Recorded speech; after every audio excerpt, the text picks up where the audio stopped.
আছে।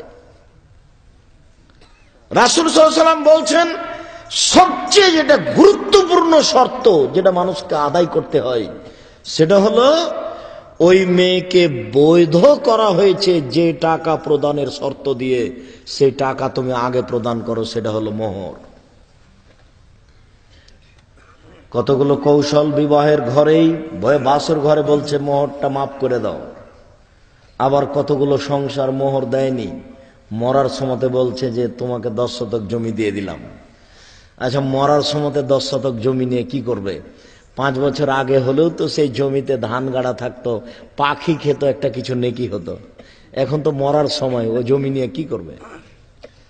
বাঙালি নারী পুরুষ কেউ বুঝে না মোহরের মূল্য, ওইও বুঝে না, এমনিতে সংসার করছে। আজকে মোহর দিয়েছে 10 শতক জমি, আজকে পেয়ে খুশি, ও কি করবে?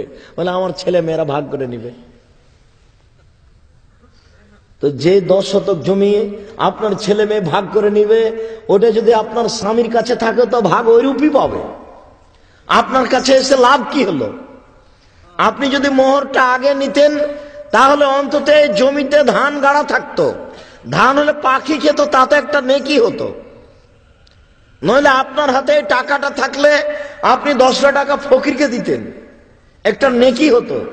মরার সময়তে 50,000 টাকা এই বাড়িটা নিয়ে কি করবেন? তোমাকে একটা বাড়ি লিখে দিলাম গো মোহর বাবুর, 3টা বাড়ি আছে, একটা তোমাকে দিলাম। তো এখন মরার সময় আমি বাড়িটা কি করব? সম্মানিত উপস্থিতি, গুরুত্ব সহকারে যা প্রদান করা হয় তা হচ্ছে মোহর।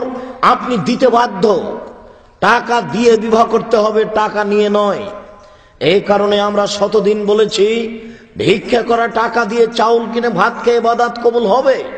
ভিক্ষা করা টাকা দিয়ে চাউল কিনে ভাত খেয়ে ইবাদত কবুল হবে। যৌতুকের টাকা দিয়ে চাউল কিনে ভাত খেয়ে ইবাদত কবুল হবে না, যৌতুক হারাম। এই নীতি ত্যাগ করতে হবে, নীতি হারাম। এই নীতি ত্যাগ করতে হবে, এই নীতি হারাম। যৌতুক হারাম, ভিক্ষা করে খাওয়া ভালো। কা পুরুষের সন্তান, কা পুরুষ আমি তোমাকে গালি দিনি, তুমি কেন বুঝে নিলে? আব্দুর রাজাক সাহেব আমাদেরকে কা পুরুষ বলে গালি দিল। কা পুরুষ শব্দটা ব্যবহার হয় বীর পুরুষের মোকাবেলায়। তুমি বীর পুরুষ হতে পারলে না কেন?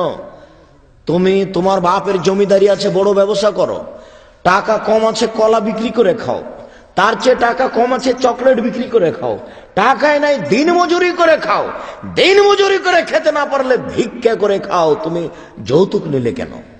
ভিক্ষা দেয় না তোমরা বাব্বাটাকে? কেউ ভিক্ষা পাও না তোমরা? মানুষের টাকার দিকে চেয়ে থাকো কেন? লজ্জা হয় না? বাব্বাটাকে লজ্জা লাগে না? মানুষের টাকা চাইবে কেন কাপুরুষ? শ্বশুরের টাকা দিয়ে সাইকেল মোটর সাইকেল কিনে চড়ে বেড়াও কেন? ভিক্ষা করে খাও। আগামীকাল সন্ধ্যা হতে হতে মোটর সাইকেল ফেরত দিয়ে শ্বশুরকে। বাপের জমি বিক্রি করো, দিয়ে গাড়ি কিনো। ভিক্ষুক কেন সেজেছ? ভিক্ষা করে খেতে চাও কেন? মানুষের মানুষের কাছে হাত পাতো কেন? কেন তোমার ভিতরে এটা আসলো আমার শ্বশুর আমাকে মোটর সাইকেল দিবে, আমার শ্বশুর আমাকে গাড়ি দিবে? এই নীতি কেন আসলো? কেন তুমি বলতে শিখলে আমাকে খুশি হয়ে দিয়েছে? তুমি এই নীতির মুখে লাথি মারো। তুমি বলো আমি বীর পুরুষের সন্তান, বীর পুরুষের টাকার মুখে আমি লাথি মারি। আমি দিন মজুরি করে খাবো, সারাদিন দিন মজুরি করে খেয়ে 200 টাকা পাবো, আমি 150 টাকা খাবো, 50 টাকা রেখে দিব। আমার শ্বশুরকে আমি 300 টাকা দিয়ে একটা লুঙ্গি কিনে বলবো, আব্বাজি আমি এটা আপনার জন্য উপহার নিয়ে এসেছি। আপনার আমি মুখ মোছা রুমাল নিতে রাজি নয়। তুমি মোটর সাইকেল নিয়ে নিজেকে বাহাদুরি দেখাচ্ছ, মানে তোমার ভিক্ষা করে খাওয়া উচিত ছিল কাপুরুষ। মানুষের জিনিসের দিকে চেয়ে আছো কেন? সম্মানিত